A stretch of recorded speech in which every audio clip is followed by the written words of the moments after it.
Shri Gurubhyo Namah.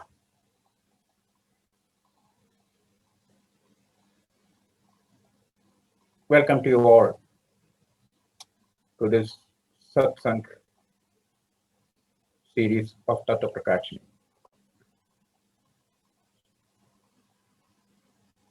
Tatwaprakashini, this is the 13th year we are organizing,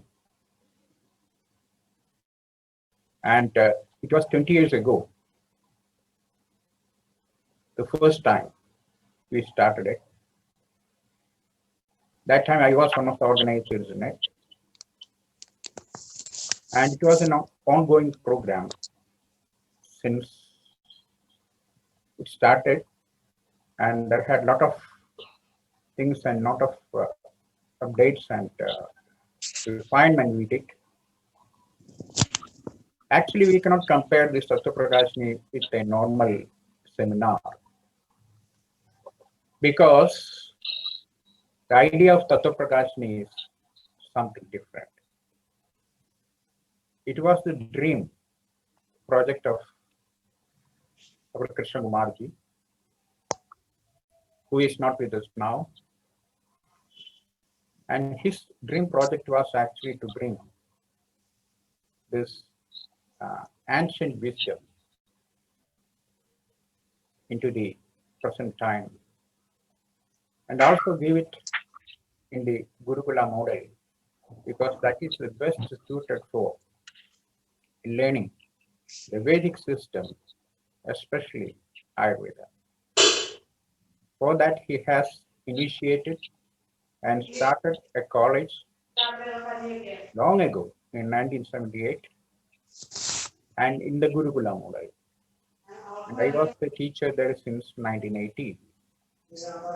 Many years, or 15 years, I worked in the Ayurveda college. And also I am from a tradition of Parampara of Gurus. So I think that I know the value of what the Gurukula is. Mostly people ask, what's the difference between a Gurukula and why there is a Gurukula? What is the need of that? Why we need it in the present time? The reason is people actually, those who are asking these questions, they never had an experience of learning in the Gurukula. Only once you learn in the Gurukula or experience it, they don't even know what it is. Because our Ayurveda is science, it is a Shastra. It's not right to say it's a science. It's a Shastra. So Shastra is not something that is an empirical knowledge, or it is not a product of scientific investigations. See, our Shastra has a logic, and it is a logical approach. And there are a lot of very important and very intrinsic subjects in it. Not only in Ayurveda, in every Vedic system, there are a lot of subtleties and a lot of spiritual elements in it, and without which it is incomplete.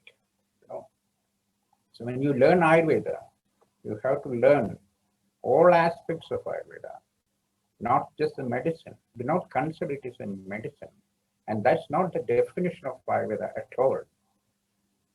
The definition of Ayurveda is that it attends all issues of the life, not only about the health issues, but all issues, and mainly focusing on health, both the physical nature as well as the mental.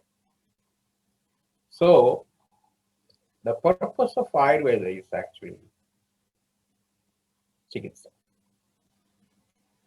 See, Ayurveda has got many dimensions, many different facets, and we know that there is Dravya in it, there is Nidana in it, the Sutrasthana is there, the Swasthavrita is there, many different aspects are there. But when you look at it, you can find that all these aspects are focusing on a particular point. And that particular point is called Chikitsa. Tandrasyasya prayojanam. That is what Acharyas say. The prayojana, the utility of the Shastra is Tantra. Tantrasyasya prayojanam. So Tantra is, what is Tantra there? Ayurveda Tantra is Ayurveda Chikitsa. So when you are in the Gurukula, there is a method of learning. And that method of learning, you won't miss anything. When you start from the first chapter, you get the continuity then when you go to the second chapter. So the learning is an ongoing process. And it's in a progressive manner, developing, and you reach to a point, to an understanding of what the disease is. It starts from the very beginning. That's from the very beginning, that's from the fundamentals from the Sutrasthana. So when we learn the Sutrasthana, you learn it as Sutrasthana, just the fundamentals of Ayurveda. But Sutrasthana is not the fundamentals of Ayurveda. It is the fundamentals of Ayurveda, or it is the foundation that is laid for you to develop, and from that fundamentals to the higher levels of treatments. So it is not just the basic ideas. Even the first chapter, you can see a first time when you look at it, even the first chapter, the entire subject is dealt with. So in the Gurukula, that teaching is different, that you learn always focusing on Chikitsa, the treatment part. So it is not in reference to the pharmacy. It is not in reference to any other. It's always in reference to the Chikitsa or the treatment. So when you look at, and it's in a progressive manner, it is developing, like the first chapter of Ashtanga, for example, it is Ayushkamya. Atha Ayushkamya Vyakhyasam. So it covers the entire topic. It covers the complete Ayurveda, because Ayurveda itself is Ayushkamya. Ayu Kamana. That is the desire for life. That is Ayush. So Ayushkamyam, the chapter, is actually dealing with what's Ayurveda. Its extension is the rest of the chapters and rest of the sthanas. So there is an inquiry. Once you say that Ayushkamya, that is Ayushkamana is the entire subject. Then there is a Chodana, an inquiry. Then what is that inquiry? Katham Ayushkamya. And how can you get it? How can you get, or how can you reach it to a position, to a state where your life is good and healthy? How can you reach that state? Then Dinacharya is there. You have to follow certain regimens and rules and routines in life. Second chapter. In the third chapter, it is Katham Dinacharya Kartavya. How can you do that Dinacharya? Then comes Ritodhisthana. Then you have to follow the Ritu. And the fourth chapter is Yoga Anutpadaniya. Then what happens if you follow all this in your life, a strict life, a disciplined life? What would happen? Yoga Anutpadaniya. You will be free from all diseases. Like that, there is a method of learning. And in that method, you have a focus. That focus is Chikitsa. So in Ayurveda, there are two parts actually. That is the Swastha and Atura Vrita. Swastha is in the Sutrasthana mainly. Swastha, what the Vritas or Charya, that is Swastha, has to follow to maintain his health or to enhance the health. The second part is Atura Vrita. Atura is the sick. So what kind of medicines to be given, what are the treatments to be given, and what Charyas a sick person has to follow. So these are the contents of the second part. There are two parts in it, Swastha Vritta and Atura Vritta. So this Atura Vritta is not really the Chikitsa. We all believe that the Chikitsa is Atura Vritta. Chikitsa is not Atura Vritta. Chikitsa, that is treatment, treatment has that, even Swastha has got treatment and Atura has got treatment. It is very clearly said in the Charaka Samhita. Swasthasya ujjaskaram kinjit arthasya roganavil. Swasthasya ujjaskaram kinjit arthasya roganavil. Chikitsidam vyasam. So, Chikitsa is there. With Chikitsa, there are two types of treatment. One type of treatment is for the Swastha. Urjaskaram kinchit. Urjaskaram means improve or enhance. It's Urja or Urjas. So it has two different meanings. Urjaskaram or to improve or enhance the health by means of developing the Urjas. Other thing is Artha Siroganuri. Artha. This is for the Artha. Artha means the sick. So this is for the sick. To eradicate that disease. Like that, there are two for Swastha and Artha. The first part is again, that is Swastha. Chikitsita is again of two types. One type is that is found in Swasthavrita chapters, and the other one is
and Rasayana. Rasayana treatment is for the rishis, and Vajikarana treatment for Grihastha. So after finishing these two chapters, or two sections that going to Chikitsasthana, our Chikitsa part of the Athura that is starting from Jura. So first it is Rasayana, then then going to the treatment of diseases. So it's a big thing actually. So it's Tantra of Ayurveda. Ayurveda is the Tantra actually. My guru used to tell that Ayurveda is the Shastra and the idea of Shastra is Tantra, and Tantra is a practical application. And Shastra is a theoretical part of that explaining about the logic. And based on the logic, that one is supposed to give a treatment. So we always use the logic in our treatment. What is the logic in it? Logic is the Shastra and it has a base. Logic is not yukti, it is called yukti. That yukti is very much there in the treatment process. If you don't use the yukti, you cannot use new medicines or new types of treatment depending on the condition of the patient. Yukti is very important. Yukti is a pramana in Ayurveda. In Charaka Samhita, it is very clearly mentioned. There are 4 pramanas in it: Pratyaksha, Anumana, Aptobresha, and Yukti. And that Yukti, when he explains about the treatment side of it, when he explains the theory part, there are only 3 pramanas in it: Pratyaksham, Anumanam, and Shastra. Yukti is not there. So Yukti is there only in the treatment, not in the Shastra. So that when you apply it and that treatment is applied on individual, you have to use the Yukti. If you don't have the Yukti, so there are 3 things actually. One is Shastra, and second is Anubhava, and third is Yukti. First thing is Shastra, learning the Shastra, the knowledge that you get from the Guru Mukha. That's a Tirthartha Shastrartha. So Tirthartha from Sadguru, you have to get the knowledge first. Then Tirthartha Shastrartha, Drishta karma sujirikisha. What is the meaning of the word drishta karma? Drishta karma is that you should be an experienced person by seeing so many cases and experience giving medicines and lot of experience doing it. So it comes over a period of time. You cannot have in a single day or period of 1 year or 2 years of practice. Drishta karma, the man of experience is drishta karma. Tirthatha shastrasa drishta karma sujirikisha. That is the definition. So the yukti is a pramana, and yukti is also used in the treatment. The yukti is not a random or just an assumption or baseless assumption of something that how I feel so that I am feeling like that is not at all yukti. Yukti always should have a base, and that basement is your anubhava as well as shastra jnana. So yukti is depending on the shastra jnana and anubhava. So there are some people who are very good in the practical side, that is in the treatment, but they don't have enough knowledge. Without even theoretical knowledge, they become good clinicians. There are certain other people who are very good, that they are good in good theoreticians are there. They are good in the theory part, but not able to practice. So that is not the Vaidya Lakshana actually. The Vaidya should have both the knowledge as well as its application. So if you are just a theoretician or if you are just a theoretician, then you cannot do the practice because the practical approach needs some yukti. And if you are just a practitioner not having enough knowledge of the theory, then what happens is you lose the yukti. You are not able to use. The thing is that then you are a practitioner who can trial the same what you have experienced or repeated of the same medicine. So if there is a case that is coming and you need to give a special treatment for that, you don't know how to do it. You are not capable of selecting or choosing it from somewhere, or just a new medicine to trace out a new medicine for that particular condition. This will not work. So if the Shastra is, the Yukti will work. So Shastra and these are the two things that really develops the Yukti. The thing is that nowadays the problem that I have noticed that that kind of confidence or the faith in the Shastra is very much lacking to some people. In olden times, that the last generation, you can find people, even though they are not well versed in the Shastra and not a good practitioner, they develop a kind of faith. Idam agama siddhatval pratyaksha phaladarshanat mantravalsam prayoktavayam namim kathanjana. It is said in the Ashtanga Hridaya, in the last part, after explaining all about Ashtanga Hridaya, its treatment and everything, the Acharya concluding that the whole book with this sloka, idam agama siddhatval. This shastra I have received from the agama.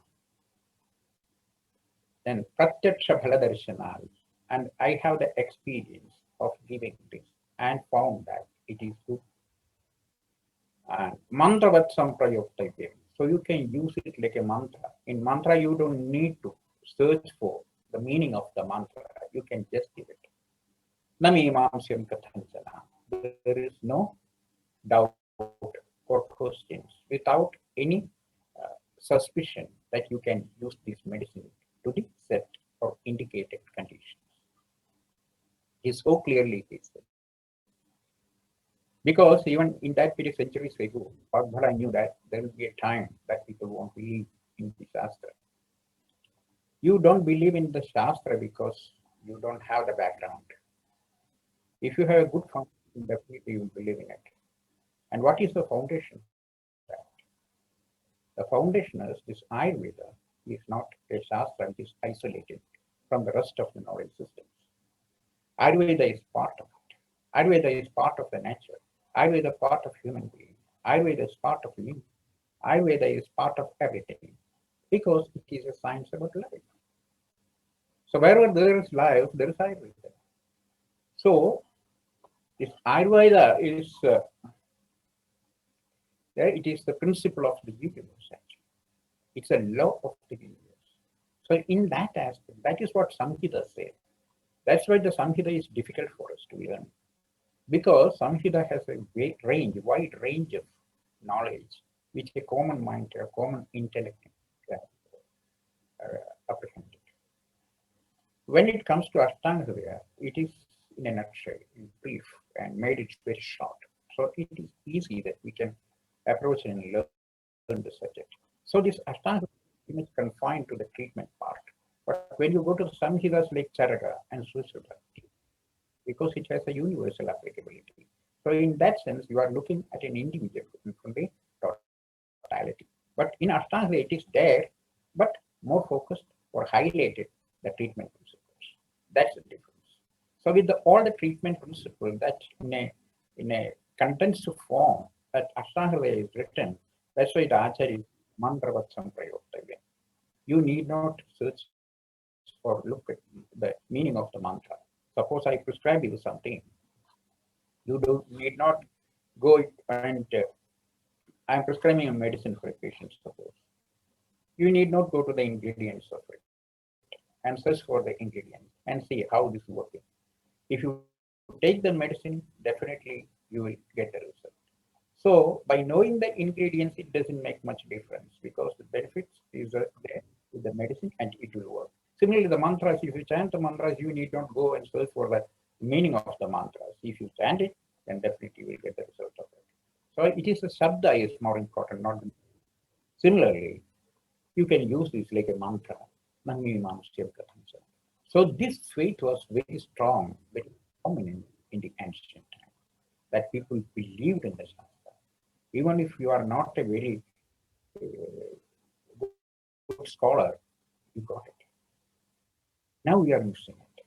The reason is there are a lot of other things that one should learn to understand Ayurveda in the right way. Because the structure of Ayurveda is not an independent Shastra. It is linked to many other subjects. And the structure of Ayurveda is mainly the pramanas. Sorry, that's it. So in the Vedic system, there are 6 darshanas: Nyaya, Vaisheshika, Sankhya, Yoga, Mimamsa, and Vedanta. So based on these 6 darshanas, Ayurveda is designed, and that is Ayurveda is designed, Ayurveda is structured in a particular way that is focusing on life. So in that sense, darshana is very important. Especially the all darshanas you don't need to learn, but at least a few darshanas. Now we have the Padartha Vijnanam in our syllabus, but most people do not know why this Padartha Vijnanam is there and what is the use of learning it. So only for the examination point of view that you learn it, and after passing the exam, then you never look at it, you don't know how it is useful for Ayurveda. See, there are 3 darshanas mainly that are very much into the Ayurvedic principle, very much integrated with Ayurveda. They are Nyaya, Vaisheshika, and Sankhya. Nyaya, Vaisheshika, and Sankhya. Nyaya and Vaisheshika together forms Tatwaprakashini. Then Nyaya and Sankhya, Sankhya system, Sankhya system. So these are the 3 things or 3 darshanas, very much required, very essential in of Ayurveda. The reason is each darshana is different and each darshana has got a purpose. So accordingly the darshanas vary. So here we have the darshanas Nyaya and Vaisheshika. They together form the Tarkashastra. And Tarkashastra is actually, it's a Shastra related to the substances, the Padarthas, and how a creation takes place from minute particles, this cosmic field, how it took place from the Paramanus. And that is the whole entire subject dealt with in Tarkashastra. And this Vada is called Aram, Arambhavada is a principle of how this world, how this universe is created, how a human being is created. And that is the principle of Tarkashastra. And after that, there is Sankhya Shastra. Sankhya, Sankhya means number, enumeration, number. It is based on 24 principles of creation. These 24 principles are principles of Prakriti, and along with Purusha, the 25th, from which the universe is evolved. And that is the principle. This principle is called Parinamavada. Parinama means evolution, the principle of evolution. So we have two things now. One is the principle, and other is the principle of evolution. So principle of creation and evolution. So creation, evolution, and destruction. This is the universal phenomena that's also applied in an individual. So individual is born, and there is a lot of transformation changes happening in the system. And after, so the Ayurveda is actually a study all these different stages of life. So with these two shastras, that is Tarka Shastra and Sankhya Shastra, that constitute the principle of the universal creation and also the sustaination of it. So same thing in the human body, that your body is created, and that created body, the principle is Arambhavada. The Arambhavada is taken from Tarka Shastra. Then there is Parinamavada, the Sankhya Shastra. That is the evolution after having born, that lot of changes and transformation happening to this body till death. And that is the Parinamavada. So Arambhavada and Parinamavada, that combination, that really constitutes Ayurveda. So once you know that, and if you have a foundation or basement of darshanas, you would understand it. The other thing that I told you earlier, that darshana has got, that we have pramanas in Ayurveda, but we don't have the pramanas really in Ayurveda. Pramanyavada is not subject of Ayurveda. Pramanyavada is taken from the darshanas. So elucidation of pramana, that is called Pramanyavada. This Pramanyavada is there in darshanas, especially in that is Tarka Shastra, that is Nyaya and Vaisheshika and Mimamsa. See, so these Ayurveda has adopted these Pramanyavada to the Shastra. So we have it, pramana like Pratyaksha, Anumana, Shabda, Pratyaksha, Anumana, Shabda, and Yuti. So these pramanas we have taken from these tests. So there is a lot of study about the pramanas in darshanas, how the pramanas are valid. And we should know how the pramanas are working, and how can we have the faith, and how do we believe that there are a lot of subtle entities, spiritual subjects in it. All these are true. How do we believe in it? Once you learn the darshana, you will know that very confidently that how it's working, how it is true. So without that knowledge, if you just go into the superficial level of understanding, then you would not be able to believe in it. Other thing is that the belief, that the faith in the acharyas. So this, even this atheist, that is called Charvakas, they are not believers of God.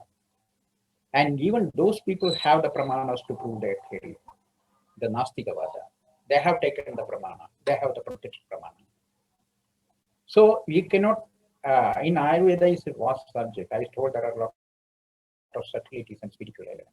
So these are not the subjects of a university. You cannot learn that from the university. The spiritual subjects and the subtle subjects. These things are not in the university, but in the Gurukula you can really learn it. So that is actually the need of the Gurukula. There are many subjects we are missing actually. This subject, one, you should not miss anything. Because if you are not in the understanding of the total subject, you would not be able to use it in the proper way. The subtleties are there. You have to accept it, you have to see it, you have to experience it. So we have the method. There are different scales for measuring different things. So like that, suppose you want to measure a piece of cloth, you have a meter, then some measurement for that. But for suppose you want to measure the water, you have the volume. And suppose you want to measure this fire, for example, the heat, then you have the temperature. And once you want to know the wind, then there's a blow. Like that, each one has got a different scale of measurement. So we have to use these different scales of measurement. In that way, Ayurveda or any Vedic system has got a scale for the measurement. It is not the scientific scale of for the assessment. It is called logic, and that logic is the pramana. So the pramana is used as the scale for the measurement or the understanding of the tattvas of Ayurveda. This pramana we get from this. So it is everything connected together. It is said that Ayurveda is from the Atharvaveda. Sushruta says like that. Ayurveda is originated from the Atharvaveda. But some others say that Ayurveda is from the Rigveda. Of course, it is from both, from Rigveda and Atharvaveda. So we learned that in Sushruta that Ayurveda is the Upaveda of Atharvaveda. Yes. So when it is an Upaveda, it has got some link or connection with the main Veda. The main Veda is Rigveda and Atharvaveda. Because it is called a Tantra. Tantra is the practical approach and Shastra is a theoretical approach. So the practical approach. So this is a Shastra that is a practical science for which that you need that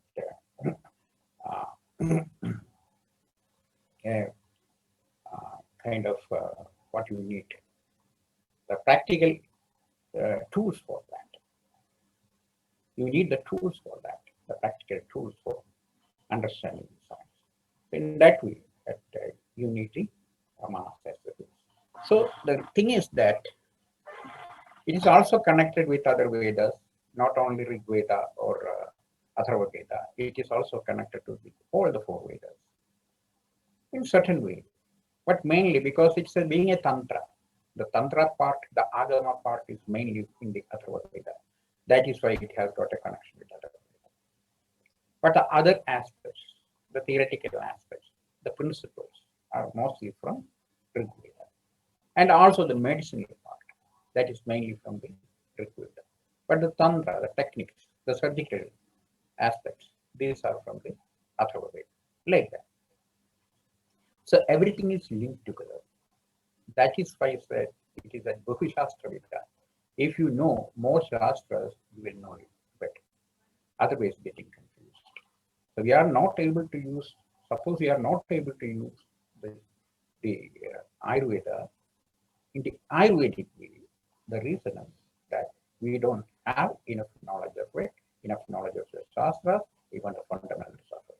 You know that recently there had an incident that someone got sick and got a liver cirrhosis. And this liver cirrhosis was treated in a good way. And it was something that the liver drafting, that is surgery, should be done. In that case, it was treated with Ayurvedic treatment. It was completely cured. It was tested that it is gone completely. But there was one Vaidya who didn't believe in it, and he was telling that this would come back. This is a temporary relief, and this would come back. Because so much of faith that we have in the allopathic system, which is not ours. If you had the same faith in Ayurveda, you would try it at least, how we can treat it and what else we can do in it. Similarly, that there is a belief that muscular dystrophy can be treated. Muscular dystrophy can be treated. There had a case of muscular dystrophy. The same thing happened. That many Ayurvedic people, Ayurvedic doctors believe that it can be treated. It was treated, and it was a boy, and he started walking very well, and everything is fine. Still didn't believe that, and opined that he will die soon and he cannot survive long. See, so how much faith that you develop when you come out of the college in the allopathic system? Why can't you develop such a faith in the Ayurvedic system? So then, what do you think about the education? It is not the failure of the system because Ayurveda is not something new. We got a long history of it, 5,000 years of history or more than that. And it has proven ability that will still survive. Otherwise, it cannot survive such a long period. It is still survive. And the effect of medicine is there. And Bala is for Vata, not for a certain period of time. From the time of creation, Bala is good for the body. So the principles are not changing. The principle of the life is not at all changing. We have the dhatus, we have the doshas, we have the malas, and human body, the system is not going to change. Similarly, the Vata Hara is there, and that Bala is Vata Hara, Rasna is Vata Hara, and Amrita is Vata Hara. All these properties do not change. So the principle remains the same. And that principle is called Ayurveda, not the medicine. There is no Ayurvedic plant and an Ayurvedic herb, something like that. A neem is there, it is not Ayurvedic. Because it is one of the God's blessings or natural blessings on the earth. Once we use it, depending on or based on Ayurvedic principles, as in the form of a lake or kashaya or something or churna, and giving to the right person, then it becomes medicine. Even the medicine that you have is not medicine if it is not the right place and the right time. Only at the right stage, at the right point, then you have to use the medicine. Then only it becomes the medicine. Otherwise, it is not the medicine. So medicine, you cannot prescribe a medicine in Ayurveda. And do not search for diseases and their treatments like now we have to invent a medicine which we don't have for cancer. We have to invent a medicine for renal failure. Such things are not at all there. First thing, we have to diagnose what the renal failure is in Ayurveda. We have to diagnose what this cancer is in Ayurveda. It's not cancer or something like that. You cannot just randomly say it's cancer. We have to check the lakshanas, the rupa, lakshana, and all those, and try to bring it to the category that it belongs to, in which type of disease you have to bring it. Then you have to diagnose, then we will have enough medicine. We don't need to invent a new medicine because if it is cancer, then there is no medicine in Ayurveda for that. If it is renal failure, you don't have medicine for that. That is not the way that Ayurveda explained it. So you have to come to the way that Ayurveda explained. So in that way, you will have a lot of medicines because there is nothing on this earth and no substance of drug which has no medicine. So everything has got the medicinal value. So in that way, you have to choose. We don't have the scarcity of medicines here. We got the enough treatment procedures here. But the thing is, where, how, when, what. That is what we are learning actually. And that experience you are gaining from all this. Once we got it, then you can do it in a good way. So for that, what we have to do is, if you don't develop a faith after 5.5 years of course, definitely there must be something lacking in it. And we cannot go ahead with this for a long time. We all believe that it's an eternal science. Yes, okay, it is eternal. But the question is not that. Is it available for you? That is the question. If you go like that, it won't be available after some time. See, God is eternal. God is eternal. That is I do agree. But the thing is that how many of you the God is available? That's the question. So if it is not available for you, there is no point in having it eternal or whatever. So in that way, so we have to think about the revamping of the education. It is high time to do that. So we are slowly developing, not slowly, immediately started the work of doing a Gurukula as a role model to develop a Gurukula system and the education of Ayurveda, a model, because it is a need of the time. It is a need of the time because a lot of people are now not very much accept the chemical medicines. And there are a lot of people looking for some other alternative, something natural. So this is a rightful time for us if we develop the methods, diagnosis, and the treatment procedure. Diagnosis is the most important. This is an art of Ayurveda, which is not happening really, because everything is based on the modern views and reports that we are giving the medicines. That's why we develop an idea of medicine for cancer that Ayurveda has to develop. It's not the way. We have enough. Just what we need to do is learn it. Learn it in the right way.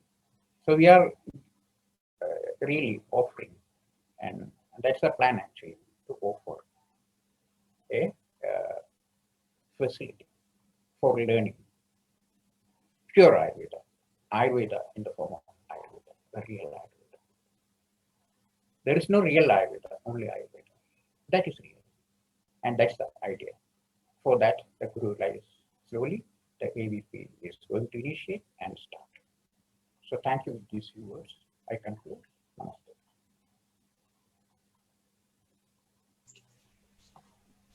Thank you, sir. It was indeed a very enlightening session. Thank you so much.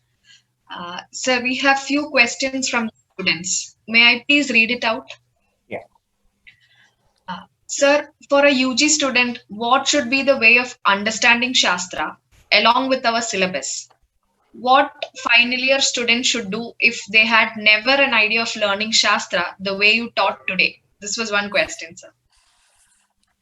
So, a lot of work has been done to modify and make amendments in the syllabus. And this is only just but in effect, we could not make a solid syllabus and the way that we wanted to do it. Actually, this idea was there with Krishnamurti long back. That's why he started a Gurukula college where I was a teacher. So there we had many other activities. We had the darshanas there, the Sanskrit studies were there, which we can incorporate if we really wanted. We should not miss all those things. But the present, still we had the feeling that the present syllabus is not enough. So that new idea has come up, and the new syllabus has been designed and is in the process already, which we are planning to submit and with the authorities get it sanctioned and do the Gurukula Ayurveda college, right? So that is the idea. So in that way, with this present syllabus and curriculum, we can expect something like this because about 60% we are learning the allopathy there, not Ayurveda. So to learn Ayurveda as Ayurveda, you need 100% Ayurveda syllabus, which is based on our Samhitas and other scriptures. That is the idea. Okay. So, and also that we had a Gurukula before, which was 7.5 years course. Now it is 5.5 years course. That time, the first 2 years, the study was, education was totally focused on Sanskrit, darshanas. Therefore, those students who came out, they're able to and read and properly understand even other text. Our problem is mainly the language. We all know English, that's all, but not regional languages or the Samhitas or Sanskrit. So what we are missing, there are a lot of scriptures on regional languages, as well as the Sanskrit, that we are totally missing. And we try to understand only the interpretations of the different acharyas of the present time in English. And most of the things are a lot of mistakes in it. And it's not a right interpretation in many points. So like that, So this is, for example, I tell you, we all know that uh, diabetes, for example. Diabetes is prameha for us. It is not. Prameha and diabetes, when you take the lakshanas of prameha, you cannot find that in all the types of diabetes, these lakshanas are there. No, it's not there. Similarly, that heart, hridaya. Heart is not hridaya. Hridaya, what is Hridaya is very clearly explained in the Shastra. Like that, some wrong interpretations are coming, misinterpreting our Shastra. Arbuda is cancer. Not Arbuda. Arbuda Mahadi Granthi. It's a big Granthi. It's a kind of abscess. That is called Arbuda. So when you go to that Ayurvedic diagnosis, the proper diagnosis of cancer, you will find it in different diseases. So this is the way. Okay. So we have to stick to the Ayurvedic diagnosis, which is not happening. If we do that, then definitely this will work out. For that, the syllabus has to modify. Okay, thank you. Any other question? So there's an yeah, sir. Another question. What should be the dinacharya of a student for learning Shastra the way you taught it, sir? It's not a dinacharya of a student. Dinacharya is explained. That is not for a student. That is for all to maintain their health, their mind, their to make the mind sharp. That always Krishnamurti used to tell that you have to get up early at 5:30 at least. Then you have to start your dinacharya. See, that's the best time for learning. And most of us, we have a wrong habits, and the idea is actually that one day is actually divided into many segments. You know, the daytime has 5 segments. A lot of things, each segment you have to do some certain particular things like that. So in the first segment, that is the first 2 hours of uh, first 3 hours, that's the first yama of the day. You have to do your uh, dinacharyas like your sandhyavandana or your prayers, your meditations, your yoga, your readings, and all this. That is from 6 o'clock to 7, 8, 9 o'clock. After 9 o'clock, you have to eat. Like that, there is a system that is not very clearly mentioned in our Ayurveda scriptures, but there are certain other scriptures which clearly explain what should be the dinacharya of a person. So in Ayurveda, we have the dinacharya that is very much confined to health of a people. But we have another dinacharya that is for the life. So if you know that, then you can have it. So the dinacharya is very clearly explained in our Shastra. The student need to just follow the second chapter of our Ashtanga, Hridaya, or any other Samhitas. There is no need of another dinacharya because you just follow what the Acharya is set in it. That is Brahme Murta Uttishthaya Swasthora Charthamayusha Sharira Jindandravarte Kritasavijabhistada, and it goes like that. Then you after that you have to put oil on the body, you have to take. So we had it, all this, that putting oil on the body every day in our Gurukula system. We had the martial art practice, there's the Kalaripat. So after putting oil, only the exercise done. It is a in our Shastra like that. Padaghratayila Abhyanga Murdhitayila Nishevanam Niyudham Kuchalai Sartham Padaghatam Chayuktida. What does it mean? First, you have to put the oil on the body, then you have to do the exercise, you have to do the wrestling and fighting, things like that. And after that, Padaghatam, that foot massage to be done. See, this foot massage is the basic knowledge about massage. This foot massage is from the martial art practice. This has come down to Ayurveda practice in a different form because all related to Dhanurveda. So we got it from the Dhanurveda. Like that, it's all together, all integrated together. And from that, the deduced knowledge has come into our Dinacharya and Rutucharya. So a student just need to follow the Dinacharya and Rutucharya. That is enough. Uh, yes, sir. There is one more question.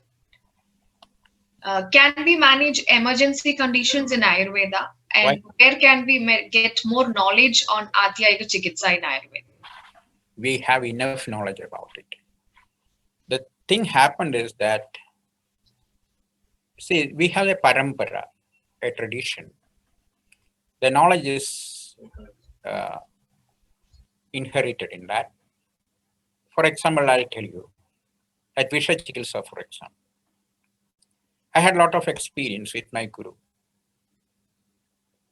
The Visha Chikilsa, that the Sarpa Vishra, that is snake bite, and also the other kind of Luta Visha. So once you know that, see that, then you know how to do it. Is it not an emergency in the Sarpa Visha? How many people can do that today? Because the chain of parampara is broken. That's why we are not able to do it. We don't have surgery today. For surgery, we have to go, or we have to recourse to the modern science and get that. Because all surgical instruments, what we had in our Ayurvedic scriptures, are still in use in the modern system. Though we don't use it, they are using it. And we are depending upon them. So once the parampara is lost, the knowledge is not transferred. So today, what happened is, because of the advent of the modern medicine, that people started going for in emergency, that I feeling that that will work. So we started going that.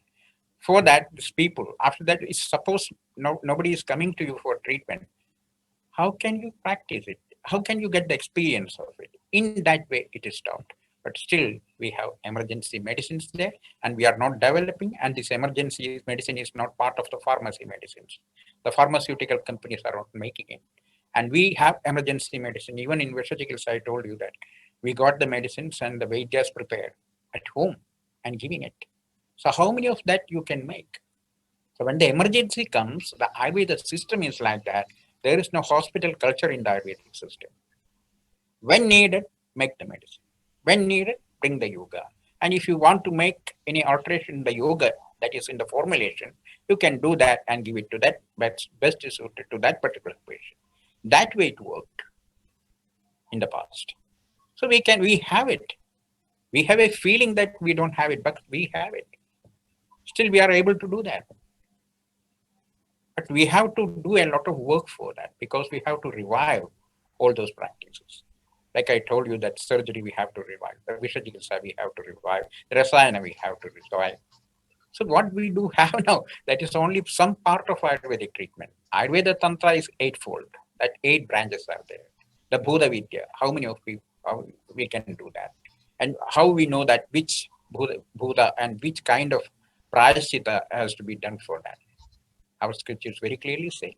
But we are familiar with only few scriptures, not all the scriptures. That is thing happening. So once we start reviving, the idea of Gurukula is actually the revival of that. So we have a lot of work for that. We do have emergency medicine. Ayurveda is not missing anything at all. It is not a medicine. It is for the survival of human being. So nothing is missed out.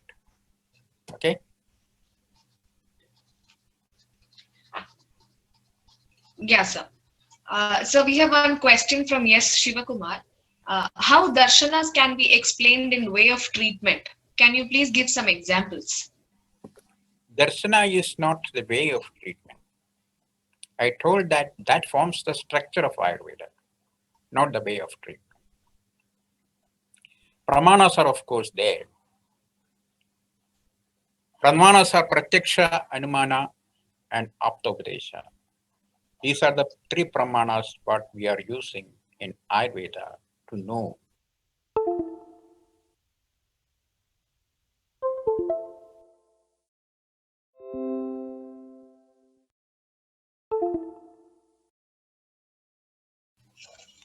The symptoms, signs and symptoms appearing on the patient. You observe it. It's not a random observation. You know the Shastras, based on the Shastras in Vaidya Drishti, you see the symptoms. And there is some yellowish discoloration in the eye. Then you come to the point that there is some Pitta-kopa, there is something happened to the liver. That is Pratyaksha Pramana you're using it. And you have the Anumana Pramana, because the disease you can never find. Disease is a process, and disease is based on the samprapti. The samprapti you cannot compare with any pathogenesis of the modern medicine. I'll tell you. Suppose it is Jara, for example. In Jara, when you touch the patient, you get a fever. That fever means the temperature is there. This temperature is not the fever. The temperature is only a sign that there is fever. Because the dosha kopa is starting from the stomach with ama, process, and that process finally that agni from the amasya is removed from there, and that gradually coming to the skin on the top, and there the temperature, because it is displaced to the skin. That's why you feel that temperature. But what is the patient feeling? The patient is feeling that cold inside. But when you touch patient, then it is hot. So you have to infer there. You have the anumana pramana there. What is the anumana pramana there? There is fever. That is anumana.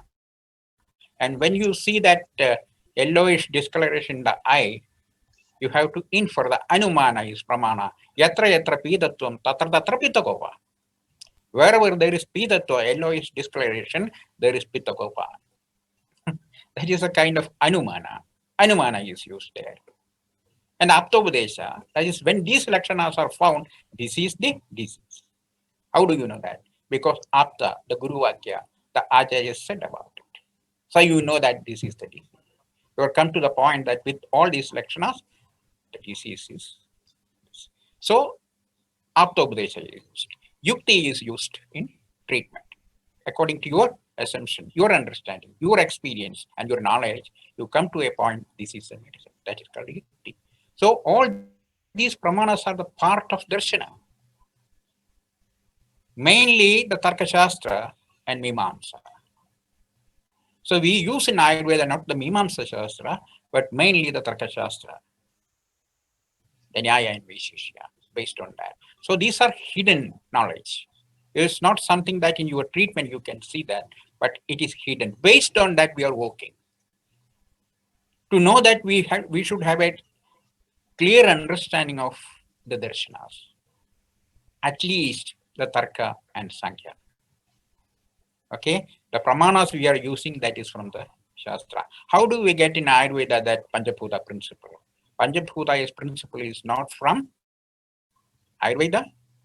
This is from the Darshana. Tarka Shastra clearly says about the Bhutas. Sankhya clearly says about the Mahabhutas. From there, we got it. So all these principles are taken from the different Shastras, different parts of the Vedas, and different parts of the Darshanas. So Ayurveda, it constitutes, it's really part of, or it is part of Darshana, or it is part of the Vedas, and altogether a life science. So the Panjabhuta principle, that is very much material, because Panjabhutas are the substances or the elements, the Bhutas, the innate material or the elements. When life comes into it, then it is different. It started in a different way. Then there is a life in the body starts functioning. So in the darshanas, the principles are, the jiva is not there in the darshanas. Once the jiva is brought into the Panjabhutas, brought into the principles of the 24 principles of Sankhya, then it becomes Ayurveda. So once the jiva is not there, it is not Ayurveda. See? So it's a different thing. So, for example, the swasthya, we use the word swasthya, swastha. So normally what our understanding is, the swastha is a state of health. No. These small points are there, which we should clearly understand. Swastha, the word meaning is a state of equilibrium or harmony. That is a state of harmony. So who got this swasthya and aswasthya? That's the question. There are two things. One is swasthya, that is harmony. The other one is aswasthya, disharmony. Who get it? The swasthya or aswasthya of the jiva. So swasthya is not health. Swasthya is a state of health that maintains the harmony of jiva. So we cannot just say, so health is the means to get the harmony of jiva. So health is a state of or the means for swasthya. That's the thing. So like that. So we have to interpret. We have to interpret in the right way. And now what happens is we are just learning it that not the original text to some it is because we don't know the language properly. So we need help from other language or so we normally take the English language for that. That is common to all. There are, see, chimichimayanam. How do you explain it in English? Chimichimayanam. It's a kind of feeling. With a kind of feeling, Chimichimayanam is there is no word for that. How to explain it? Tudyade, Vidyade. It's not all pain. Different expressions of the pain. So these expressions in our language, in Sanskrit, other languages, we can really make a feeling of that. What is Toda and what is Veda? What difference it makes? Okay? But in English, you don't have a proper word for that. So our knowledge is not perfect. That's the thing. Knowledge is not perfect. So in that way, you can use the darshanas in it. Darshanas is hidden knowledge in the Shastra. Based on the darshanas, this Shastra has been developed. So it is a hidden knowledge. We are using it, but we don't know how we are using it. In what way we are using it, we don't know that. Because we don't have the enough knowledge of the pramanas, enough knowledge of the darshanas.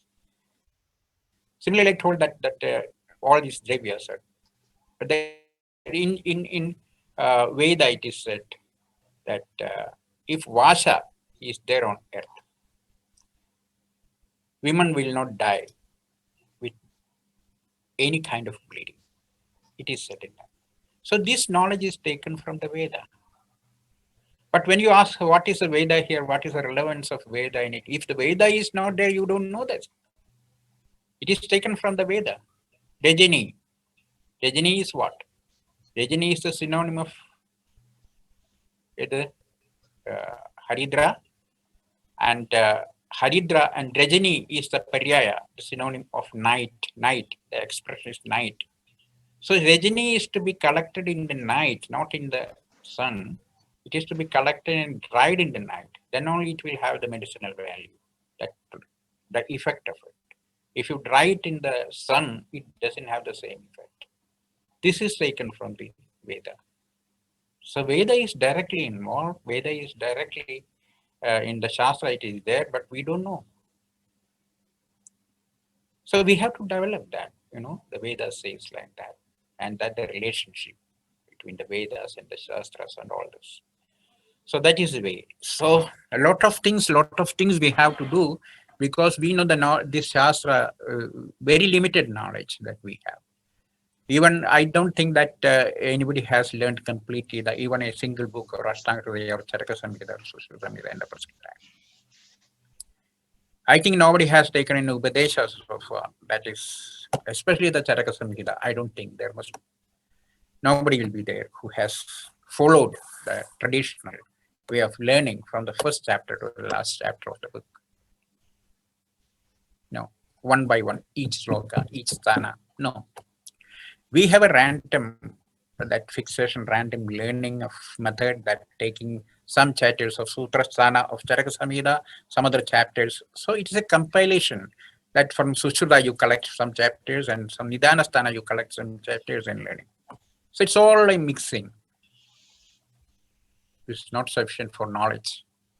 It is sufficient for meaning, but knowledge. Shabda Artha Jnana, it goes like that. Shabda Artha Jnana Vikalpa. First sound, then the Artha meaning. Now what happening is we are confused of it. And we think that meaning is knowledge. No. Shabda Artha Jnana. Jnana is what is left, what reflected in you. After learning all this, what is with you is the knowledge. The knowledge is not something in the book. Knowledge is not making by heart of the shloka. Knowledge is not the meaning of the shloka. No question of whether you know the meaning or not. That's not. What reflected in you? How did you understand it? After reading all the books, you close the book, what is left with you, that is your Ayurveda, and that's the knowledge. Okay. Thank you, sir. It was very enlightening to listen to you with a lot of knowledge that each one of us have to take back today. It was a very great honor to have you with us in Tatwaprakashini today for the satsang session, sir. I'm sure each one of us is benefited to look through a different dimension, and we all understand that we have to learn a lot ahead. So, thank you so much for being with us, sir. It was a great honor. On behalf of all the Tatwaprakashini participants, I thank you wholeheartedly for being with us. Thank you. Namaste, sir.